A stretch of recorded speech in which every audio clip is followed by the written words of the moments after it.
They say children absorb everything. But nobody warns you what it feels like when they start absorbing the narcissist. When your child looks at you with the same contempt, uses the same tone, the same phrases, the same emotional cruelty. And suddenly, the person hurting you isn't just your partner anymore. It's your child too. That's the part nobody talks about. You love your children more than anything.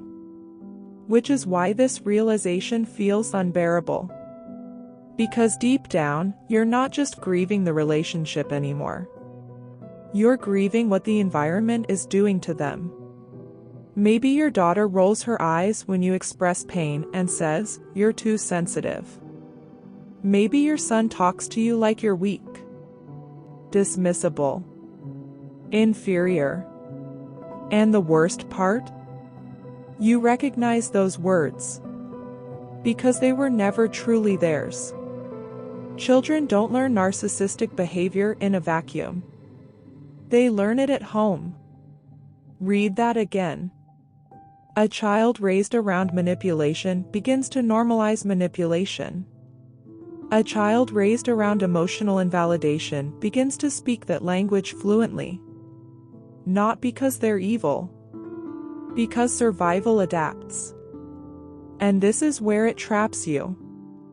Number 1, they speak to you with sharp dismissiveness. There's a coldness now, a rehearsed cruelty. You try to explain how something hurt you, and they instantly shut it down. You're overreacting. You're being dramatic. Why do you make everything such a big deal? It doesn't even sound natural coming from them. It sounds borrowed. Like they're repeating lines from someone who trained them to see empathy as weakness. And every time it happens, you feel a tiny fracture inside yourself. Because you're hearing the narcissist's voice come out of your child's mouth. Number 2, they test boundaries with you, but not with him. Notice the difference. With you, they push, argue, ignore rules, speak disrespectfully. But around the narcissist, they become careful, measured, almost anxious. That's not confidence. That's fear-based conditioning. They already know which parent absorbs the chaos, and which parent punishes it. So all the frustration, anger, confusion, and emotional overflow gets dumped onto the safe parent. You. Because safe parents become emotional containers in narcissistic homes. Number 3, they perform for his approval. Watch how their personality shifts around him. Suddenly they're trying too hard, laughing harder, seeking validation constantly, scanning his reactions, trying to earn warmth that never fully arrives. That isn't normal bonding. It's fawning. The same trauma response you developed without realizing it. Children in narcissistic environments learn that love is conditional. That approval must be earned. That emotional safety depends on pleasing the unstable person in the room. And once that lesson settles in, they stop becoming themselves. They become performers. Number 4, they gaslight you in small ways. This part feels surreal. You remember exactly what happened, exactly what was said. But suddenly your child denies it, rewrites it, acts confused, looks at you blankly like you imagined the entire interaction. At first, it shocks you. Then it starts making you question yourself. That's the danger. Because narcissistic environments train everyone to disconnect from reality. Truth becomes flexible.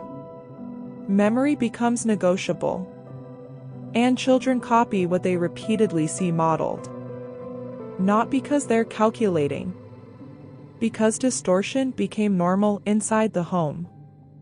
Number 5, they lack empathy for you specifically. This one hurts differently. You can see them show kindness to friends, compassion to strangers. But when it comes to your pain, there's distance, impatience, annoyance. Your sadness becomes inconvenient to them, just like it became inconvenient to the narcissist. This is one of the darkest effects of narcissistic conditioning. The targeted parent slowly becomes emotionally dehumanized inside the family system.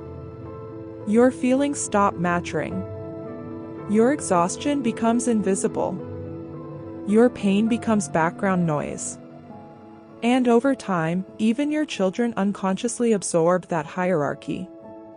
Number 6, they become emotionally explosive with you. Some children don't become cold. They become volatile, demanding, aggressive, entitled. But pay attention carefully. They save the worst of it for you. Not because they hate you. Because you're the safer parent. The one who still loves them after the outburst. The one who doesn't emotionally abandon them. So all the emotional poison inside the house gets released onto the person least likely to retaliate. That's why you feel emotionally battered all the time. Not only by the narcissist, but by the entire atmosphere they created. Number 7, they minimize your authority. Your rules suddenly carry no weight. Your decisions get mocked, questioned, overridden. The narcissist may not even do it openly anymore. They don't have to. The damage is already embedded. Children learn respect by watching respect modeled. And when they repeatedly watch one parent undermine, dismiss, and devalue the other, they begin internalizing that imbalance as truth. This is the uncomfortable reality. Children often mirror the emotional structure of the home before they develop the wisdom to question it. But hear this carefully. This is not your fault. The narcissist created the environment. But it is your responsibility to interrupt the pattern before it hardens into identity. And that starts with something simple. You stop accepting behavior that destroys your dignity. Because every boundary you set teaches your children something the narcissist never could. That love does not require humiliation. That empathy is not weakness. And that the people who truly love you do not make you disappear.